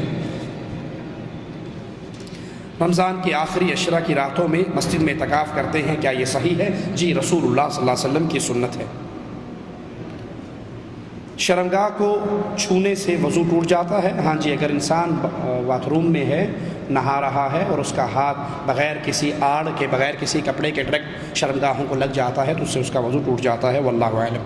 کلام پاک کی آیات کو تعویذ بنا کر گلے میں ڈالنا، بازو پر باندھنا جائز ہے یا نہیں، اور اس پر بھروسہ کرنا صحیح ہے یا غلط؟ قرآن پاک کے تعویذ گلے میں ڈالنا سنت رسول اللہ صلی اللہ علیہ وسلم سے ثابت نہیں ہے، مسنون عمل نہیں ہے۔ قرآن پاک کے تعویذ گلے میں ڈالنا مسنون نہیں ہے، سنت سے ثابت نہیں ہے۔ اب آپ میں سے کئی لوگ سوچتے ہوں گے کہ پتہ نہیں مولوی صاحب کا دماغ خراب ہے، قرآن پاک میں نہیں آتا کہ اللہ نے قرآن کو شفا کہا ہے؟ آتا یا نہیں آتا؟ قرآن شفا ہے نا، تو جب قرآن شفا ہے تو گلے میں ڈال لو تو کیا حرج ہے؟ ہمارے ہاں زیادہ بحث کیا حرج کی رہتی ہے، کیا حرج ہے؟ یہ بھی تو دین ہی ہے نا، اللہ کا نام ہی تو ڈالا ہے، فاتحہ ہی تو لکھی ہے۔ میں کہتا ہوں جس قرآن میں قرآن کو شفا کہا ہے، اسی قرآن میں اللہ نے شہد کو بھی شفا کہا ہے۔ شہد شفا ہے یا نہیں؟ شہد میں اللہ نے شفا رکھی ہے نا، تو 1 کلو شہد کی بوتل لے کے گلے میں رسی باندھ کے گلے میں ڈال لو، اور کوئی پوچھے یہ کیا کر رہے ہو، تو بھائی شفا ہے، قرآن میں آیا شہد میں شفا ہے۔ وہ کہے گا دماغ خراب ہے تمہارا، اس کو کھانے سے شفا ہے، بوتل گلے میں لٹکانے سے شفا نہیں ہے۔ تو ہم کہیں گے بھائی قرآن پڑھنے سے شفا ہے، قرآن اگر آپ کے گھر میں جادو ہے، جنات کا اثر ہے، شیطانی معاملات ہیں، سورۃ بقرہ پڑھیے، شیطان بھاگ جائے گا۔ گھر میں آنے جانے کی دعائیں پڑھیے، شیطان بھاگ جائے گا۔ کھانا کھانے کے پہلے کی دعائیں پڑھیں، بیوی کے پاس جانے کی دعائیں پڑھیں، شیطان بھاگ جائے گا۔ یہ شیطان سے بچنے کے طریقے ہیں۔ اور تعویذ گلے میں لٹکانا قرآن کی آیات کا، اس میں ایک اور خرابی یہ ہے، جب باتھ روم میں جاؤ تو قرآن ساتھ لے جا سکتے ہو؟ جی نہیں لے جا سکتے، تو گلے میں جو لگا ہوا ہے یہ تو ساتھ جاتا ہے نا۔ جب جنبی حالت میں ہو قرآن پکڑ سکتے ہو، تو جب یہ گلے میں لٹکا ہوا یہ تو ساتھ رہتا ہے نا۔ اس لیے قرآن اس کام کے لیے نہیں آیا۔ علم کشف کے بارے میں وضاحت کریں۔ علم کشف بھائی جن کو ہوتا ہے ان سے پوچھو، ہمیں تو کبھی نہیں ہوا۔ مولانا طارق جمیل کہتے ہیں، طارق جمیل تبلیغی جماعت کے ایک بزرگ ہیں، وہ ان کی ایک میں تقریر سن رہا، کہتے ہیں کہ ایک سید زادی والی سمرقند کے پاس گئی اور اسے کہا میں سید زادی ہوں، تو مجھے رات کی پناہ دے دے، میں اہل بیت میں سے ہوں۔ اس نے کہا یہاں ہر کوئی اہل بیت میں ہونے کا دعوے دار ہے، تو گواہ لے کر آ، گواہ لے کر آ، تو اہل بیت میں سے ہے۔ اس نے کہا رات کا اندھیرا ہے، کہاں سے گواہ لاؤں؟ کسی نے کہا یہ تجھے کچھ نہیں دے گا، وہ آگ کا پجاری پارسی بیٹھا ہے اس کے پاس چلی جا۔ اس کے پاس گئی، کہا میں رسول کی بیٹی ہوں، مجھے پناہ دے دے۔ اس نے فوراً پناہ دے دی۔ اب یہ رات کو والی سمرقند سویا تو اس نے خواب دیکھا کہ میں جنت میں ہوں، بہت خوبصورت محل ہے، تو اس کے دروازے پر اللہ کے نبی کھڑے ہیں۔ میں نے کہا اللہ کے نبی یہ محل کس کا ہے؟ کہا مسلمان کا۔ میں نے کہا اللہ کے نبی میں بھی مسلمان ہوں۔ کہا تو مسلمان ہے تو گواہ لے کر آ، رات میری بیٹی تیرے پاس آئی تھی پناہ مانگنے کے لیے، تو نے کہا تھا گواہ لے کر آ، اب تو اپنے اسلام پہ گواہ لے کر آ۔ یہ ہڑبڑا کر اٹھا، کہا بہت بڑی غلطی ہوگی، باہر بھاگا، لوگوں سے کہا وہ ایک آئی تھی کہاں گئی؟ کہا وہ اس پارسی کے پاس گئی۔ صبح صبح اس کا دروازہ بجایا اور اس پارسی جب باہر آیا کہنے لگا جو منہ میں آتا ہے مانگ لے، یہ خاندان مجھے واپس کر دے۔ کہا سودا جان کر دیکھ کر کوئی واپس نہیں کرتا، جو خواب تو دیکھ رہا تھا وہی میں دیکھ رہا تھا۔ لائن ملی ہوئی تھی، بلیو ٹوتھ کے ذریعے ادھر بھی رسالہ جا رہا ہے، ادھر بھی۔ یہ انٹرنیٹ اب آیا ہے، ادھر پرانا انٹرنیٹ، طارق جمیل صاحب کا پرانا انٹرنیٹ چلتا ہے۔ کہا وہی خواب جو تو دیکھ رہا تھا سیم وہی خواب میں دیکھ رہا تھا، جب تو ہٹانا پیچھے ہو کر میں آگے آ گیا تو اللہ کے نبی نے کہا تو نے میری بیٹی کو پناہ دی تھی نا، چل یہ تیرا محل ہے، ہیں؟ تو میں رات تک پارسی تھا، اب میں کلمہ پڑھ کے مسلمان ہو گیا، وہ محل مجھے مل گیا ہے۔ یہ جو کشف ہو جاتا ہے نا، جو وہ دیکھتا ہے یہ بھی دیکھتا ہے، برابر ہو جاتا ہے سارا کام، یہ علم غیب کا دوسرا نام ہے۔ اگر اس کو غیب کہیں گے تو بریلوی ماریں گے۔ کل تک ہمیں مشرک کہتے تھے، یہ کہہ کر کہ اولیاء اللہ انبیاء عالم الغیب ہوتے ہیں تو ہم پہ مشرک کا فتویٰ لگایا، تو انہوں نے نئی ٹرم نکالی ہے۔ وہ نئی ٹرم کیا ہے؟ کشف ہو جانا۔ اشرف علی تھانوی صاحب اپنی کتاب میں لکھتے ہیں کہ ہمارے ایک پیر ایک دوسرے پیر کی قبر پہ فاتحہ پڑھنے کے لیے گئے، تو فاتحہ پڑھ کے جب واپس آئے کہنے لگے بھائی یہ کون سے پیر تھے؟ کہا یہ فلاں فلاں پیر تھے۔ کہا بڑے دل لگی باز تھے۔ کہا کیوں؟ کہا جب میں فاتحہ پڑھ رہا تھا مجھے کشف ہوا، مجھے نیچے سے کہنے لگے چل کسی مردے پہ جا کے پڑھ، زندے پہ فاتحہ پڑھنے آ گیا، غلطی سے دبا دیا ہوگا کسی غریب نے اس کو۔ تو یہ کشف علم غیب کا دوسرا نام ہے، قبر کا کشف ہو جانا۔ احمد رضا خان بریلوی بھی لکھتے ہیں ملفوظات میں، اور مولوی سکریہ بھی لکھتے ہیں فضائل اعمال میں کہ ایک نوجوان تھا، وہ نوجوان مشہور تھا، اسے کشف ہو جاتا ہے جنت جہنم میں کیا ہو رہا ہے، ایک سیکنڈ میں پورا چینل چل جاتا ان کے سامنے۔ اچانک ایک دن بیٹھا روٹی کھا رہا، چیخ مار کے رونے لگ گیا۔ ہم نے پوچھا کیوں روتا ہے؟ کہا میری ماں جہنم میں جل رہی ہے۔ ریموٹ کا بٹن آن ہوا، جہنم کھل گئی سامنے، سیٹلائٹ سے دیکھ رہا ہے جہنم میں کیا ہو رہا ہے، رونے لگ گیا۔ ایک پیر صاحب نے 70,000 مرتبہ لا الہ الا اللہ پڑھا تھا، دل ہی دل میں بخش دیا، بلٹی کر دیا، بلٹی چھوٹ بھی گئی، ادھر وصول بھی ہو گئی، ہنسنے لگ گیا، کہا چچا میری ماں جہنم سے نکال لی گئی، جنت میں جا رہی ہے۔ تو یہ کشف جو تم اپنے پیروں کے لیے حلال کر رہے ہو، رسول اللہ کو کیوں نہ ہوا جب خیبر کے اندر ایک یہودیہ نے زہر والا کھانا لا کر دے دیا؟ نبی کو کیوں نہ ہوا جب عائشہ پر تہمت لگی؟ نبی کو کیوں نہ ہوا جب 70 قاریوں کو ظالم مانگ کر لے گئے اور شہید کر دیا؟ نبی کو کیوں نہ ہوا جب عائشہ کا ہار گم ہوا؟ نبی کو کیوں نہ ہوا جب ابو سفیان کا قافلہ سمندر کے راستے سے ہو کے آرام سے مکہ پہنچ گیا بدر کے مارکے میں؟ نبی کو یہ کشف کیوں نہ ہوا؟ انا للہ و انا الیہ راجعون۔ کیا قرآن خوانی اور ایصال ثواب سنت سے ثابت ہے؟ جی، قرآن خوانی اصال ثواب سنت سے ثابت ہے، لیکن میرے نبی کی سنت سے نہیں، انڈیا پاکستان کے مولویوں کی سنت سے۔ نبی کی سنت میں قرآن خوانی اصال ثواب کے جو یہ قرآن خوانی کا اصال ثواب ہے کہ قرآن پڑھا اور پڑھنے کے بعد کہا اللہ یہ 2 قرآن فلاں بابا جی کی روح کو اصال ثواب، اور ادھر سے بلٹی گئی ادھر چھوٹ گئی، یہ اللہ کے رسول کی سنت سے ثابت نہیں ہے۔ سنت سے ثابت کیا ہے؟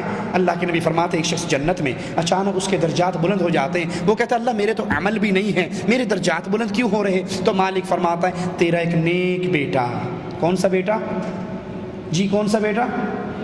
جس بیٹوں کو بیالوجی کی ٹیوشن کے لیے تو 500 ریال کے اوپر ٹیوٹر فراہم کیا گیا، جس بچے کو انگلش کی ٹیوشن کے لیے 500 ریال پہ ٹیوٹر فراہم کیا گیا، لیکن قرآن اس کو نہیں پڑھایا گیا، اس کی تربیت کے لیے ڈش انٹینا گھر میں لگا کر دیا گیا۔ مولوی صاحب کی کریے نال والےاں دے گھر جاندا سی، کسی اور کے گھر جاتا تھا یہ فلمیں دیکھنے، ہم نے کہا یہ بدماشی اس کو گھر میں ہی لا کر دے دو، آج یہ فلمیں دیکھنے کسی اور کے گھر جاتا ہے، کل کو یہ بدکاری کرنے کے لیے اگر کہیں اور جائے گا تو وہ بھی پرووائڈ کر دو گے، پتر اوتھے نہ جا ایتھے ہی منہ کالا کر لا جڑا کرنا ہے، وہ بھی یہی کرو گے۔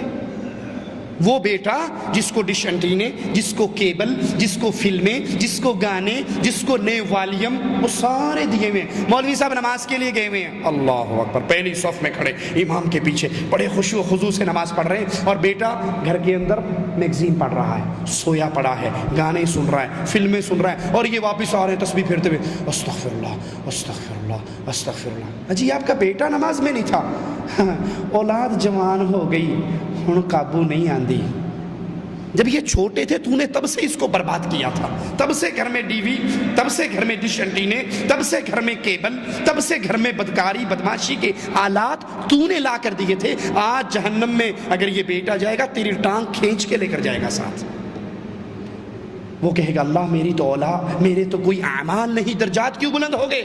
مالک فرمائے گا میرے بندے تیرا نیک بیٹا تیرے لیے دنیا میں دعا کرتا ہے، اس دعا کی وجہ سے تیرے درجات بلند ہوتے ہیں۔ باقی گٹھلیوں پہ آیت کریمہ پڑھ کے بلٹی کرنا، قرآن پڑھ کے بلٹی کرنا، یہ مولویوں کا دھندا ہے، پیٹ بھرنے کا دھندا ہے۔ میں خود ایک دیوبندی مدرسے میں حفظ کرنے کے لیے گیا تو وہاں ہم روز لطیفے کیا دیکھتے، گاڑی آ کر کھڑی ہوتی، اس میں ایک بابو جی نیچے نکلتے، مولوی صاحب کے پاس آ کے بیٹھ جاتے، ماں کے لیے قرآن چاہیے، وہ ایک درویش کو اٹھاتے چلے، وہ درویش اب پھیرا مارتا، ایک کے پاس جاتا کتنے 2 پارے، دوسرے کے پاس 3 پارے، اس کے پاس 1 پارا، اس کے وہ ساری کلیکشن کر کے آتا، مولوی صاحب کے کان میں کہتا 5 قرآن ہو گئے، وہ کہتا جی 5 قرآن تیری ماں کو دیے، وہ کہتا 500 روپے تجھے دیے، چل۔ ابھی یہ گیا، آدھے گھنٹے بعد دوسری گاڑی والا آ گیا، ابا مر گیا قرآن چاہیے، چل بھائی چل کھڑا ہو، وہ ایک پھیرا، ابھی اس نے 2 رکوع نہیں پڑے ہوتے اور جھوٹ مار کے 2 سپارے اس کو دے دیتا۔ اگر یہ سسٹم چلنے والا ہوتا تو غریب مارے جاتے، امیر جیت جاتے۔ کیوں؟ امیر آدمی دنیا میں بدماشی کرے، عیاشی کرے، جو مرضی کرے، مرتے ہوئے 2-4 لاکھ مولویوں کے اکاؤنٹ میں ڈال جائے کہ میں ہن جان لگا تسی ساہ نہیں لینا، پیچھو پڑھی آؤ تے سٹی آؤ، بھیجتے رہو مجھے، میں تو جو کچھ کر کے گیا ہوں تمہیں پتا ہوں، اب جاؤ یہ 10 لاکھ کا چیک تمہارے اکاؤنٹ میں جمع ہو گیا، صبح شام قرآن پڑھو اور کوئی سارا اس کی روح کو اصال ثواب۔ لیس للانسان الا ما سعى، بندے کو وہ ملے گا جو وہ کر کے جائے گا۔ کیا قبر پہ چادر چڑھانے سے بندہ کافر ہو جاتا ہے؟ ہاں، اگر قبر پہ چادر چڑھانے والا اس نیت سے چادر چڑھا رہا ہے کہ اس بابا جی کو پتہ لگے گا فلاں چادر لے کر آیا ہے اور یہ مجھ سے راضی ہو جائے گا، جب یہ مجھ سے راضی ہوگا میری ساری مصیبتیں دور ہو جائیں گی، میری مشکلیں ٹل جائیں گی، جو اس نیت سے قبر پہ چادر چڑھائے، قبر پہ چراغ جلائے، قبر پہ قربانی کرے، قبر پہ سجدے کرے کہ اس بابے کو میری اس عبادت کا علم ہوگا اور یہ میری مشکلوں کو ٹال دے گا، یہ شرک اکبر کر کے ملت سے خارج ہو رہا ہے۔ شب برات کی کیا حقیقت ہے؟ شب برات مولویوں کا بنایا ہوا ڈرامہ ہے۔ محرم میں تعزیہ جو بناتے ہیں اس کے بارے میں قرآن و حدیث کا کیا حکم ہے؟ جب قرآن اور حدیث پورا ہوا اس وقت تعزیہ نہیں تھا، جب قرآن و حدیث پورا ہوا، الیوم اکملت لکم دینکم کی جب آیت اتری اس وقت تعزیہ، وہ بڑا مشہور ایک لطیفہ ہے کہ سنی مولوی کا شیعہ مولوی سے مناظرہ تھا ایک بادشاہ کے دربار میں کہ کون سچا ہے کون جھوٹا، تو سنی مولوی نے جوتی اٹھا کے بغل میں دے لی، تو جب سٹیج پہ پہنچا وہ شیعہ کہنے لگا دیکھو اس جاہل کو اتنا نہیں پتا کہ جوتی بغل میں لے کے نہیں آتے وہاں اتارتے. اس نے کہا اصل میں نبی صلی اللہ علیہ وسلم کے دور میں جو شیعہ تھے نا وہ صحابہ کی جوتیاں چرا کے بھاگ جاتے تھے. تو اس نے کہا بیوقوف پاگل، شیعہ تو نبی کے دور میں تھے ہی نہیں. کہا بس اتنا ہی سمجھانا تھا کہ یہ بات کی پیداوار ہے، اس دور میں نہیں تھے.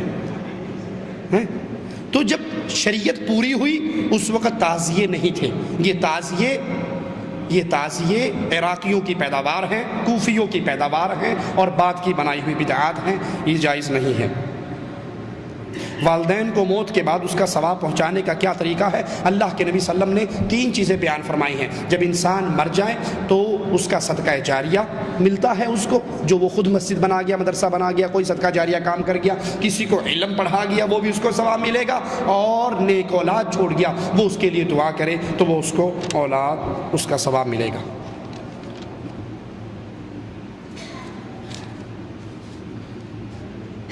نماز کی نیت یعنی ہاتھ سینے پر باندھیں یا ناف کے نیچے. نماز کی نیت تو پہلی بات دل کے اندر ہوتی ہے، زبان سے نیت کرنا بدعت ہے. زبان سے نیت کرنا بدعت ہے. نیت ہوتی کہاں ہے؟ دل میں. زبان سے اقرار ہوتا ہے، نیت نہیں ہوتی. ٹھیک ہے. اگر یہ نیت زبان کی رسول اللہ صلی اللہ علیہ وسلم نے کی ہوتی تو کس زبان میں کی ہوتی؟ کیوں جی؟ عربی میں کی ہوتی. تو ہم سارے نماز عربی میں پڑھتے ہیں تو نیت بھی کس زبان میں کرتے؟ عربی میں. اب پٹھان پشتو میں کر رہا ہے، پنجابی میں کر رہا ہے، اردو ہندی والا اپنی زبان میں کر رہا ہے، کیرلا والا اپنی زبان میں کر رہا ہے. تو اتنا ہی سمجھنے کے لیے کافی ہے کہ یہ بعد میں ٹچ لگا ہے، ویلڈ بعد میں ہوا ہے، پہلے ساتھ نہیں تھا. ٹھیک ہے. دوسری بات کہ زبان نیت کا مقام دل ہے. مثال کے طور پہ آپ گھر میں بیٹھے کتاب پڑھ رہے ہو، آپ کی بیگم، آپ کی امی آپ سے کہتی ہیں کہ بیٹا آؤ، شوہر جی آؤ کھانا کھا لو. آپ کی کھانے کی نیت ہے تو کتاب بند، یہ رکھ دی ٹیبل پہ، آپ اٹھے ہاتھ دھوئے اور آ کے دسترخوان پہ بیٹھ گئے. کھانا لگ گیا، آپ نے بسم اللہ پڑھ کے کھانا شروع کر دیا. نیت تو ہر کام کی ضروری ہے نا، انما الاعمال بالنیات، ہر عمل کے لیے نیت بنیاد ہے. تو کبھی آپ نے دیکھا کسی عقل مند نے نیت کی ہو، دسترخوان پہ آ کر بیٹھ کر وہ کہے میں نیت کرتا ہوں روٹی کھانے کی، 2 روٹیاں کھاؤں گا، 1 پلیٹ سالن کھاؤں گا، 1 گلاس پانی پیوں گا، دائیں ہاتھ سے پیوں گا، منہ کے راستے کھاؤں گا، پیٹ کے واسطے کھاؤں گا، سامنے ابو، ادھر امی، ادھر باجی، بسم اللہ کی کسی نے. اور اگر کوئی نہ کرے اور اس کو کہ مولوی صاحب نماز میں تو تو نے نیت کرتا ہوں نماز کی، نماز 4 فرض پیچھے امام کے، منہ میرا خانہ کعبہ شریف کی طرف، واسطے اللہ تبارک و تعالیٰ کے، فرض اللہ کے اوپر، چھت نیچے فرش، ادھر عبد الرحمن ادھر عبداللہ، اگلی صف میں امام پچھلی میں کوئی بھی نہیں، اللہ اکبر. تو نے نماز میں تو کی تھی، کھانے میں کیوں نہیں کی؟ وہ کہے گا مولوی صاحب تیرا دماغ خراب ہے کیا؟ جب میں نے ہاتھ دھوئے تو کیوں دھوئے؟ میں نے کتاب پڑھتے پڑھتے رکھ دی تو کیوں رکھی؟ میں نے کتاب اس لیے رکھی، نماز کی کھانے کی نیت تھی. میں نے ہاتھ دھوئے کھانے کی نیت تھی. چل کے دسترخوان پہ آیا، ٹوائلٹ میں نہیں گیا، کچن میں نہیں گیا، باہر نہیں گیا، دسترخوان پہ آیا. کیوں؟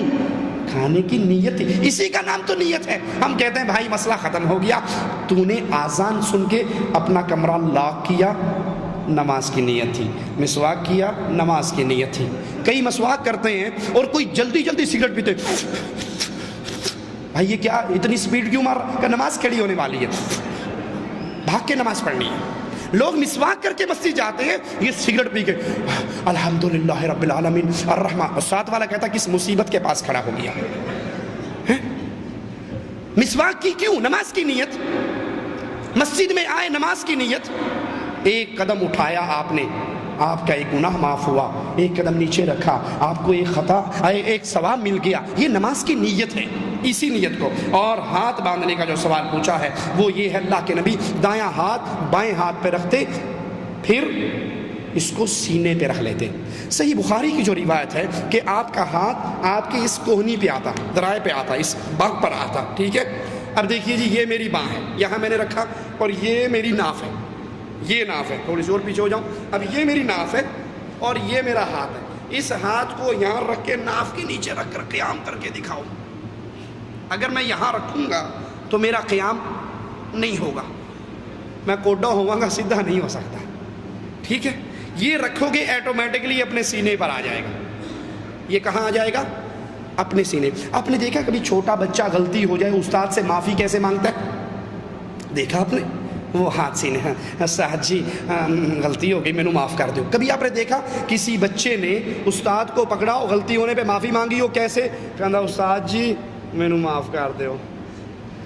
معافی مانگی کبھی کسی نے ایسے؟ وہ تھپڑ مارے گا اس کے منہ پہ، یہاں رکھ کے معافی مانگے گا. یہاں کہتے ہیں استاد جی معاف کر دو. جب انسان نماز کے لیے آتا ہے دایاں ہاتھ اپنے بائیں ہاتھ پہ رکھتا ہے، ثم علی صدرہ، پھر اپنے سینے پہ رکھتا ہے. اور کائنات کی کوئی ایک روایت نہیں دکھا سکتے کہ اللہ کے نبی نے حکم دیا ہو حضرت عائشہ کو کہ تو سینے پہ باندھنا اور ابو بکر صدیق کو تو ناف کے نیچے باندھنا. اگر ناف کے نیچے سنت ہے تو ماؤں اور بہنوں کو سینے پہ کیوں بندھواتے ہو؟ اور اگر سینے پہ باندھنا سنت ہے تو تم زیر ناف کیوں باندھتے ہو؟ کیا محمد صلی اللہ علیہ وسلم کے صدقے یا وسیلے سے مانگنا صحیح ہے یا غلط ہے؟ رسول اللہ صلی اللہ علیہ وسلم کے صدقے اور وسیلے سے مانگنا، اس کی تعلیم نہ قرآن نے دی ہے نہ حدیث نے دی ہے. یہ بدعت ہے، یہ شرک کی طرف لے جانے والا راستہ ہے.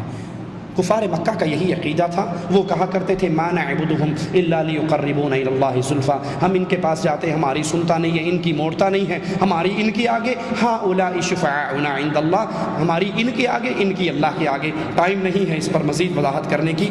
اللہ سے اس کے اسماء و صفات کا واسطہ دے کے مانگا جا سکتا ہے، اپنے نیک اعمال کا واسطہ دیا جا سکتا ہے، زندہ نیک بزرگ سے دعا کروائی جا سکتی ہے. کیا نماز عشاء رات دیر گئے پڑھ سکتے ہیں اور عشاء کی نماز کے ساتھ تراویح یا تہجد کی نماز پڑھ سکتے ہیں؟ اگر ساری مسجد کے لوگ عشاء کو تاخیر سے پڑھیں تو پڑھی جا سکتی ہے، افضل ہے. آپ نے فرمایا مجھے امت پر سختی کا ڈر نہ ہوتا تو میں اس کو دیر سے کہتا. لیکن اگر جماعت مسجد میں جلدی ہو رہی ہے اور آپ دیر سے پڑھنا چاہیں تو آپ کو اجازت نہیں ہے کہ نماز چھوڑ کے آپ گھر بیٹھے رہیں، جس وقت جماعت ہو رہی ہے اس کے ساتھ آ کے نماز پڑھیں. شادی میں اگر اسی طرح تراویح ہو رہی ہو تو آ کر فرض تراویح میں شامل ہو کر 2 رکعتوں کے بعد آپ کھڑے ہو کر اپنی عشاء کی نماز پوری کر سکتے ہیں. شادی میں اگر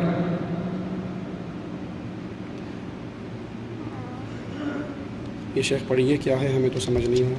ایک شخص کہہ رہا ہے کہ تم لوگ مجھ سے دم ہوئی الائچی لے کر کھا لو تو نماز پڑھنے کی ضرورت نہیں، اس آدمی کے لیے کیا کرنا چاہیے؟ دم کی ہوئی الائچی کھا لو نماز پڑھنے کی ضرورت نہیں، بالکل ٹھیک کہتا ہے. یہ کھا لو کیونکہ یہ جہنم کا داروغہ ہے، خود بھی جائے گا ساتھ بھی لے جائے گا، یہ اکیلا نہیں جائے گا ساتھ مروائے گا. اگر نماز سے کسی کو چھٹی ملتی تو اللہ کے نبی صلی اللہ علیہ وسلم وفات والی بیماری میں بار بار کہتے اصلی الناس، لوگوں نے نماز پڑھ لی، مجھے اٹھاؤ بٹھاؤ میں نماز پڑھنے کے لیے جاتا ہوں. کیوں علی اور فضل کے کندھوں پہ ہاتھ رکھ کے اپنے پاؤں کے سہتے ہوئے نبی مسجد میں آئے؟ عمر خطاب رضی اللہ عنہ وارضا زخمی ہو کے گر چکے ہیں، ہوش آتے ہی پہلا سوال کرتے ہیں کیا میری نماز پوری ہو گئی؟ مجھے بٹھاؤ میں اپنی نماز پوری کر لوں. جو یہ سمجھے کہ کچھ لوگ ایسے ہیں، ذرا غور سے سننا، غور سے سننا، یہ مسئلہ اکثر درپیش رہتا ہے. اگر کسی کا یہ عقیدہ ہو کہ کچھ لوگ ایسے ہیں ہمارے اولیاء ہمارے بزرگان جو نماز پڑھنے کے معاملے سے اگے لنگ گئے نہیں ہوں، مرید اور پیر اکٹھے سفر کر رہے نا، نماز کا ٹائم ہوا مرید نے نماز پڑھی، کہا پیر جی آپ نے نہیں پڑھی؟ کہا تسی پڑھیا کرو، ساڈا دل اللہ اللہ اللہ کرتا ہے، سانو نماز دی لوڑ نہیں، اندر ہی اندر نماز پڑھ لینے ہیں. روٹی شوٹی کھائی بھی تھی، پیپسی لسی پی بھی تھی، تھوڑی دیر کے بعد کہندا مرید کو لوٹا لے آئی پانی دا. کہندا کیوں؟ کہندا مینوں حاجت ہوئی ہے. کہندا ایڈی وڈی نماز اندر اندر غائب کر لی تے اینوں بھی اندروں اندروں کر لا. کہندا اے نہیں اندر اندر ہوندی، اینے اگے لا لیا مینوں. جو لوگ یہ عقیدہ رکھیں کہ ہمارے اولیاء اور بزرگان اور صوفیاء کرام نماز روزے کے مقام سے آگے گزر چکے ہیں تو سنیے یہ بندہ کافر ہے، مسلمان نہیں ہے. یہ بندہ کافر ہے، مسلمان نہیں ہے، کیونکہ اللہ کی شریعت میں کسی کو یہ اجازت نہیں کہ وہ شریعت کے دائرے سے باہر نکل سکے. سوال کیا تھا آج، اس کی والدہ کا انتقال ہو گیا ہے، 20 روز پہلے سے نماز نہیں پڑھ رہی تھی، تو وہاں کے عالم نے کہا کہ ہر نماز کے بدلے کفارہ ہے. کہا کیا کفارہ ہے؟ کہا کشتہ کا. ہاں تو اس کو ضرورت ہوگی پیسوں کی، بیچارے نے اس کو مانگ لیے اتنے. ایک سوال ہے کہ ٹوپی پہن کر نماز پڑھنا ضروری ہے. دیکھیے اگر کسی کے سر پہ اچھا کپڑا ہے، رومال ہے، پگڑی ہے، عمامہ اصل میں سنت طریقہ ہے تو وہ اس کو سر پہ رکھے نماز پڑھے. لیکن نماز کی شرط سر ڈھانپنا نہیں ہے. رسول اللہ صلی اللہ علیہ وسلم کی حدیث مبارکہ ہے جس کے کندھے ننگے ہوں اس کی نماز نہیں ہوتی۔ اگر سر ننگا کرنے سے نماز میں خلل پڑتا تو اللہ کے نبی کی حدیث یوں ہونی چاہیے تھی، جس کا سر ننگا ہو اس کی نماز نہیں ہوتی۔ ایسی حدیث دنیا کے اندر کوئی بھی نہیں ہے، ٹھیک ہے؟ حدیث کیا ہے؟ جس کا کندھا ننگا ہو اس کی نماز نہیں ہوتی، سر ننگا ہو تو نماز ہو جاتی ہے۔ لیکن ہمارے ہاں الٹی گنگا بہہ رہی ہے۔ وہ کیسے؟ آپ چلے جاؤ ان کی مسجدوں میں، نماز شروع کرو بغیر ٹوپی کے، تو وہ پلاسٹک اور کھجور کے چھکو سمجھتے ہیں جو اونٹ کے منہ پہ چڑھتا ہے، وہ چھکو دروازے کے کونے پر پڑے ہوتے ہیں، وہ اٹھاتے ہیں اور اس کا سر پہ زور سے رکھتے ہیں۔ وہابی گستاخ بے ایمان ننگے سر نماز پڑھ رہا ہے۔ ارے بھائی، یہ سر ننگا کرنا گستاخی ہوتی تو حرم کے اندر اللہ کے گھر کا حج کرنے والوں کی ساروں کے سر ننگے ہوتے ہیں، ٹنڈ ہوئی ہوئی ہوتی ہے، تو یہ گستاخی وہاں گستاخی نہیں۔ ایک بات مجھے نہیں سمجھ آئی، شاید آپ سمجھا دیں۔ سر ننگا ہو تو کیا کہتے ہیں؟ کیا کہتے ہیں جی؟ وہابی گستاخ بے ایمان، سر ننگا ہے۔ اور اگر آپ سب کچھ ننگا کر دو، سب کچھ، تو کیا کہیں گے؟ پہنچیاں سرکاراں نے، انہوں نے کچھ نہیں کہنا۔ اعوذ باللہ من الشیطان الرجیم۔ صرف سر ننگا ہوا تو گستاخ، سب کچھ ننگا ہوا رجسٹرڈ ولی، سٹیمپ لگ گئی، اے اولیاء اللہ نے پہنچیاں سرکاراں نے، اے مجذوب نے، بس اللہ نہ لو لگی ہے، انہوں پتہ بھی کوئی نہیں کوئی شے ٹاپنی کہ نہیں ٹاپنی۔ اگر یہ سب کچھ ننگے کرنے سے ولایت ملتی تو منڈی ننگی کرنے سے تھوڑی سی ولایت تو ملنی چاہیے نا۔ یہ الٹا گنگا ہمیں نہیں سمجھ آتی۔ سر ڈھانپنا نماز کے میں ڈھانپ لو تو ٹھیک ہے، نہ ڈھانپو تو یہ شرط نہیں ہے کہ اس کے بغیر نماز نہیں ہوتی۔ قبر میں میت کے ساتھ جائے نماز اور احرام رکھنا جائز ہے یا نہیں؟ اس کے اعمال کا وقت گزر چکا ہے، اب حساب کا وقت ہے۔ اس کے اعمال کا وقت گزر چکا ہے، اب حساب کا وقت ہے۔ ایسی کوئی روایت ہمارے علم میں نہیں کہ میت کے ساتھ عہد نامہ رکھو، اس کے ساتھ اس کا جائے نماز رکھو، تاکہ فرشتوں کو پتہ نہیں ہوتا نا یہ نمازی ہے بے نمازی، وہ جائے نماز دیکھ کے سمجھیں گے نمازی ہے، اور احرام دیکھ کے سمجھیں گے کہ جی واقعی یہ پکی گل ہے، عمرہ بھی کر کے آیا۔ اس کے ساتھ سعودی ایئر لائن کی ٹکٹ بھی رکھ دیا کرو کہ دیکھو یہ کنفرم سیٹ تھی اس کی اور یہ جدے سے ہو کر آیا تھا۔ نماز کے درمیان سجدے میں سبحان رب العالی کے بعد کیا اردو میں دعائیں مانگ سکتے ہیں؟ نہیں، نماز کے اندر عربی میں جو دعائیں ہیں وہی مانگی جا سکتی ہیں۔ سبحانک اللہم بحمدک اشہد لا الہ الا انت استغفرک واتوب الیک۔